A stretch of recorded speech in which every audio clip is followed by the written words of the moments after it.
Hello everyone, welcome to Roshni Ma'am's class. In today's video we will see the concept of this and that.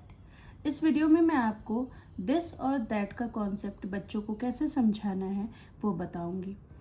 This और that के जब बच्चे words के बाद sentences frame करना सीखते हैं तो जनरली दिस और दैट के सेंटेंसेस बच्चे बनाते हैं.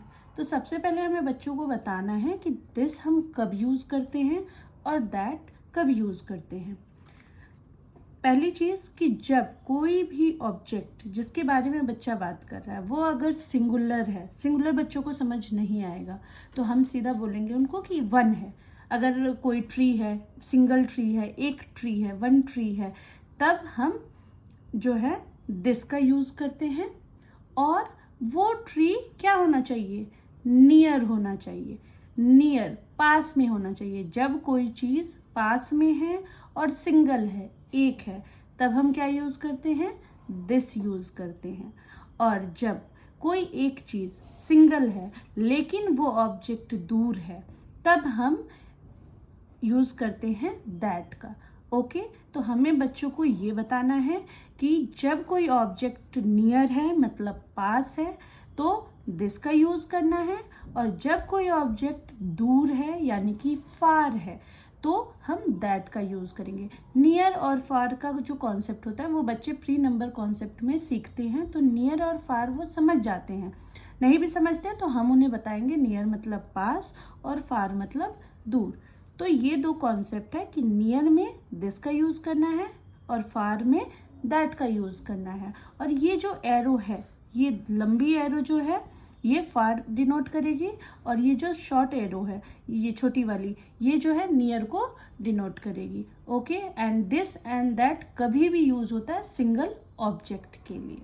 ठीक है, तो आज हम दिस और दैट पहले एक एक्टिविटी से एक एक्टिविटी देखेंगे. उस एक्टिविटी के हेल्प से, ऑब्जेक्ट्स के हेल्प से पहले हम बच्चों को समझा सकते हैं. कॉपी पे या वर्कशीट पे कराने से पहले अगर आप कोशिश कीजिए कि उनको ऑब्जेक्ट्स के हेल्प से घर में छोटी छोटी चीज़ों को दिखाकर उन्हें हम दिस और दैट समझाएं. Okay, so let's do an activity.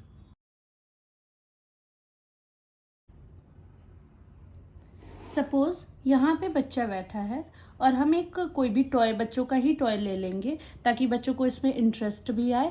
Suppose कि मैंने यहाँ एक स्कूटर रखा, तो अब बच्चे के हम पास में स्कूटर रख देंगे और बच्चे से पूछेंगे कि व्हाट इज़ दिस, ये क्या है.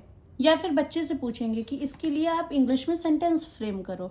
तो ये पास में है तो बच्चे को बताना है कि ये क्या है. तो बच्चा इंग्लिश में बताएगा कि this is a scooter. Okay, अगर उसे नहीं समझ आ रहा है तो हम उसे पहले बताएंगे कि ये स्कूटर आपके पास है, तो आप इसे कैसे बताओगे इंग्लिश में? तो दिस इज अ स्कूटर. अब इसी स्कूटर को उठा के हम यहाँ दूर रख देंगे और बच्चे को बोलेंगे now tell me in English. तो अब हमें बच्चे को बताना है कि ये दूर हो गया, फार हो गया, तो अब आप बोलोगे that is a scooter. Okay, ऐसे ही फिर हम कोई और ऑब्जेक्ट ले लेंगे. सपोज कि अब हम एक कार ले लेते हैं, बच्चों के टॉय ले लेंगे, पेंसिल ले लेंगे, कुछ भी जो ऑब्जेक्ट आपके पास इजीली अवेलेबल हो जिससे बच्चे कुछ ज़्यादा इंटरेस्टिंग भी लगे उन्हें और वो सीख भी जाए. फिर हम बच्चे के पास ये कार रख देंगे और बच्चे से बोलेंगे now frame a sentence in English. तो अब बच्चा समझ गया, वो बताएगा हमें कि this is a car. Now इसी कार को उठा के हम उससे दूर रख देंगे और अब हम पूछेंगे कि now frame a sentence in English. तो दैट इज अ कार. और ऑब्जेक्ट कितना है? सिंगल है, एक है, सिंगुलर ऑब्जेक्ट है. Okay, that's why we are using this and that. तो इस हेल्प से आप इजिली बच्चों को ऐसे ऑब्जेक्ट बेस्ड, जैसे पास में रखेंगे दिस इज अ कार, दूर रखेंगे दैट इज अ कार, वैसे ही ये स्कूटर रखेंगे this is a scooter. Again इसको हम दूर रख देंगे, फिर दैट इज अ कार. और ये आप घर में घूमते फिरते बच्चों से ओरली पूछते रहिए और वो यूज टू हो जाएंगे इस चीज़ के, और वो बहुत ही आसानी से समझ जाएंगे. तो ये हुआ हमारा रियल लाइफ एक्सपीरियंस से बच्चों को दिस और दैट समझाना. नाउ अब हम वर्कशीट्स या कॉपी में जब बच्चों को क्वेश्चंस आएंगे तब बच्चे कैसे यूज़ करेंगे, चलिए अब वो देखते हैं.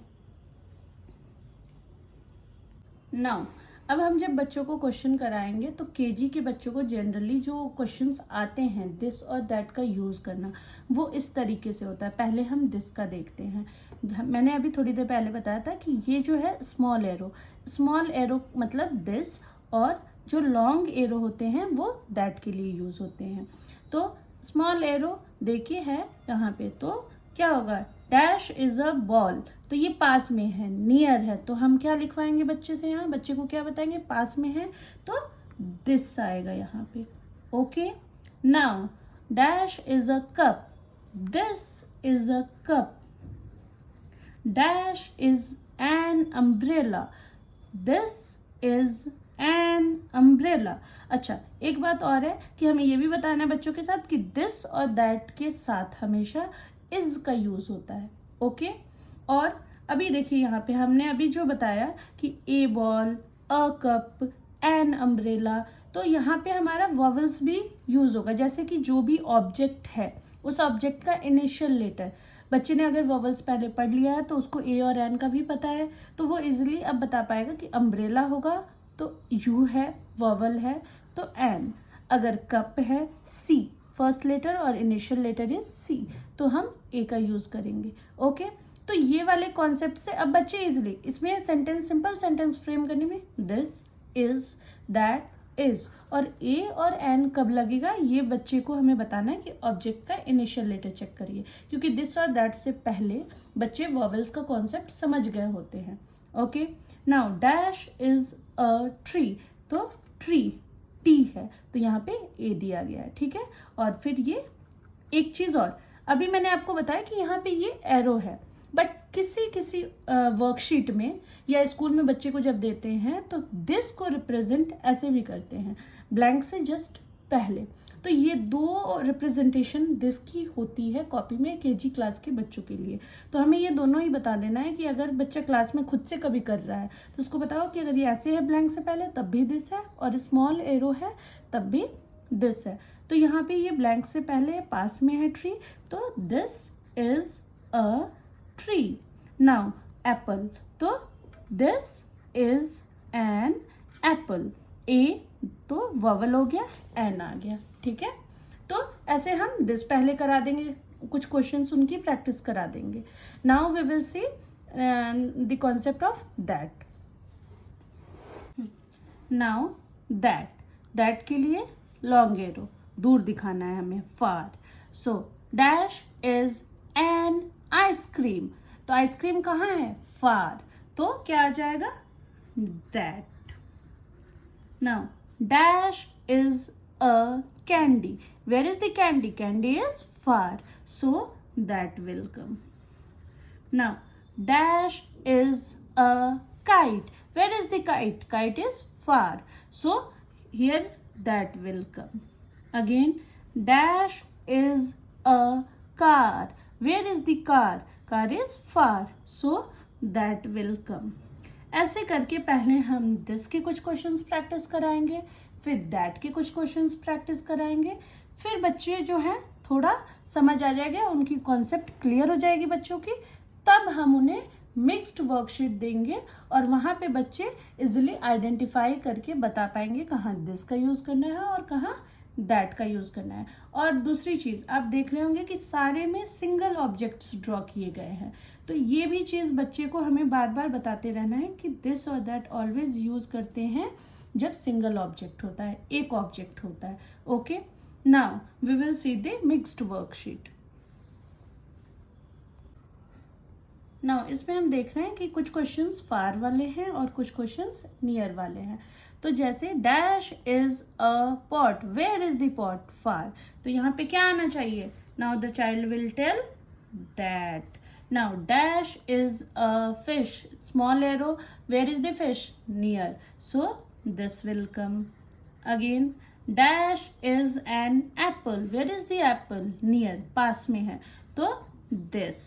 Again dash is a bat, where is the bat, bat is far, दूर है बैट, तो फिर क्या यूज होगा, that.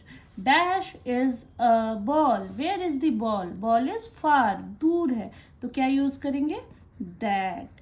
Dash is an egg, where is the egg, egg is near, पास में है, तो क्या आएगा this.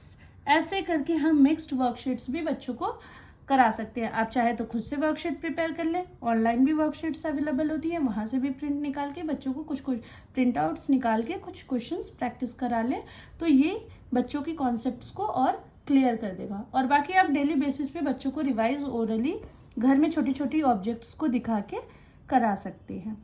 Okay, so hope you like this video. अगर आपको ये वीडियो अच्छा लगा हो तो इसे लाइक कीजिए, शेयर कीजिए और 1 to 1 एजुकेशन चैनल को सब्सक्राइब कीजिए। Bye bye.